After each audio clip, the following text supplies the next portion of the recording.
prepare the lanthanum vanadium oxide, a target or a pellet, by using solid state reaction, and make a hard press and sinter it to get a very condensed target of this material, and you put it here as a target material. On this material you shine a laser beam of 349 nanometer wavelength. When this laser beam shine on this material, what happens is the following. When you shine a laser beam, then it has any light, it has a electromagnetic radiation, right? You have a oscillating electric field. For a laser, it is coming coherently, and you have lots of electric field which is oscillating in one direction. When it shine on the target, then the electron of this target start oscillating because of this oscillating electric field. Now, once you have lot of electric field shining on this target, then you have this electron are now started vibrating with a very high frequency, and frequency is basically related with your energy of the system. So it gets the energy of h nu. Once this electron gets hits up with enough amount, then the atoms of this target start getting heated, and they get enough kinetic energy, and it comes out of the target. And we put our substrate at the top, and these atoms which are coming out of the target, it start depositing on the substrate. Okay, and we maintain the, if you just put some atoms on some substrate, it will not react with each other, right? And it might form a amorphous material.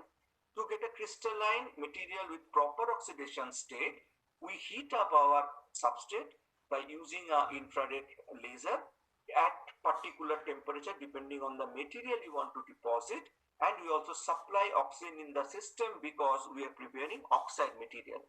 The amount of the oxygen and the temperature we choose specifically based on the material we want to deposit. So this is the very simple schematic diagram of the system, and on the top right you can see the actual image of the target, and laser is shining and the atoms are coming out. So this is the real time online deposition picture, and this is the system, actual pulse laser deposition system we have in our laboratory. And this, if you see this right hand side chamber, this is your deposition chamber, and the first chamber is known as the load lock chamber.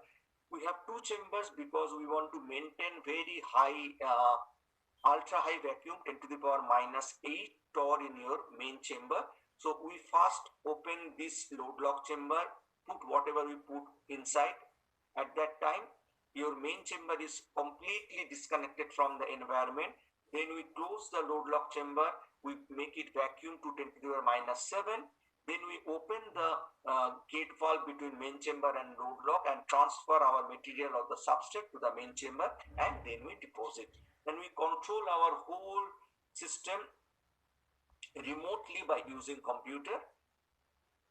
Okay, our system is equipped with a very fancy and useful technique which is known as reflection high energy electron beam diffraction system, and in short it is known as RHEED technique. RHEED is all of the abbreviation of reflection high energy electron diffraction. What is the use and how it works is the following. Let's see this image. This is the schematic. So let's start from a substrate, crystalline substrate, and you shine an electron beam on this crystalline substrate. Since you have a crystalline substrate and you shine an electron beam, what will happen? If you take any crystalline material and shine a light or something which has wavelength comparable to the crystallinity of this material or the lattice spacing of the material, what happens? It starts to create diffraction pattern. That is similar thing you see for your X-ray diffraction. Instead of X-ray diffraction, here we see electron diffraction. So electron is now, you have a very smooth surface and electron is diffracting, and it will give you an intense beam of the diffraction pattern. So you have a intensity. Let's say when you at the A stage you have a high intensity and you have a your intensity at A. Now you start depositing your thin film on the system. These red particles are your thin film you have started depositing. Once you start depositing some material, then what happens? The surface becomes rough. And once the surface becomes rough, then your intensity of the diffracted beam start decreasing. When the half of the surface is deposited with your film, you will get the lowest intensity, and this is the situation C. In both, you can see in the C in the cartoon diagram and C in the graph. Your intensity is lowest. But once you have one complete monolayer of your film is made, then your surface become again completely smooth, and the intensity of diffracted beam recovers back to same level as your starting point. We are denoting this as E. So from counting this oscillation, so from A to E, it says you prepare one monolayer of the material. Now if you see the right hand side of the lower panel, it shows a real reed oscillation. We say this is a reed oscillation data. You can see we turn on our laser, that we start shining on laser on our target. The reed intensity goes down, one monolayer forms, it goes up, then down and up. By counting 1, 2, 3, 4, 5, 6, 7, 8, we can easily say that we have grown precisely 8 monolayer of thin film on the top of our substrate. And you can see on the top, this green color, these are the diffraction image of this electron diffraction image of before deposition and after deposition of the thin film.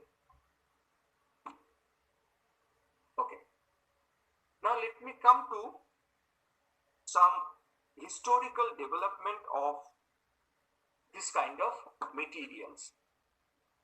So far we are talking about two-dimensional electron gas system. Two-dimensional electron gas system, and two-dimensional electron gas system is not a new story. This is an old story, but people had seen this two-dimensional electron gas system mostly in semiconductor system, mainly in gallium arsenide, aluminum gallium arsenide type of system. I think if Arunji is around, he is an expert of this kind of material. So this view graph might look a little bit clumsy or too crowded, but let me try to explain, because this contains lot of data which can be useful and very informative for the young researcher. So x-axis is nothing but the year. So this is starting from year 1980 and this is the present days. And left hand side vertical axis gives the mobility. So when you talk about any conducting material, there are two main important things. One is charge carrier density and the mobility. But this kind of two-dimensional electron gas system, higher mobility is better, because then you have low scattering and your system is much cleaner in some sense. So we have denoted the mobility of gallium arsenide, aluminum gallium arsenide bit-based system in the left hand horizontal y-axis, and right hand y-axis I am not coming, I will come to the right hand y-axis later. So this is basically shows the mobility of gallium arsenide based system, and this curve is the evolution of mobility as a function of year for gallium arsenide based system. Now you can ask me the question, why are you talking about only this material? Because this has already won 2 Nobel Prizes, this material.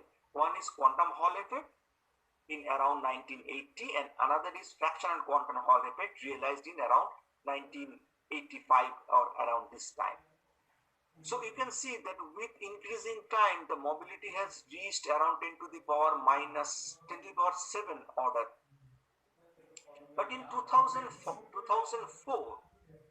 people have realized that not only this kind of semiconductor system, but oxide-based system can also host two-dimensional electron gas at their interfaces. So what was the material that surprised people? The combination of two materials, lanthanum aluminate, we have denoted this as LaO, is lanthanum aluminate, and strontium titanate. And this red square basically represent that some particular sample. And now you can see that the right hand side of y-axis basically shows you the mobility of oxide based material, or rather the perovskite based material in compared to the gallium arsenide based material. Please see this carefully, that gallium arsenide based material has 10 to the power 8 order, but we are struggling, or we are working at 10 to the power 4 order of mobility. As day proceeds, not only in lanthanum aluminate system, people have seen this kind of conducting interface in lanthanum vanadate strontium titanate system, lanthanum titanate strontium titanate system, and so on. This kind of strontium oxide based system was dominating this field until very recently. People are trying to move from strontium titanate to potassium tantalate, because this potassium tantalate has a very strong spin orbit coupling. And as I already said, that strong spin orbit coupling can give rise to very fascinating physical properties such as topological insulator, Rashba system, Berry phase, and so on. Very recently people had seen, and especially from our laboratory, we have shown that the interface of lanthanum vanadate and potassium tantalate can show you, this is our sample. You can see this is our sample. This can show very new type of physics, which is known as planar Hall effect. If time permit, I will tell you what is that. Planar Hall effect and very strong spin orbit coupling. And we had also prepared a new material of europium oxide and potassium tantalate, which showed Shubinikoff-de Haas oscillation. Those who are involved in MSc physics, they might know which is Shubinikoff-de Haas oscillation, formation of Landau levels. Then we have observed Berry phase and Rashba effect. So this gives rise to this gives an idea that starting from one kind of material, we move to a different era of material of perovskite oxide, which actually mimic the conventional semiconductor. Not only that, these could be a fascinating candidates for next generation quantum materials and devices.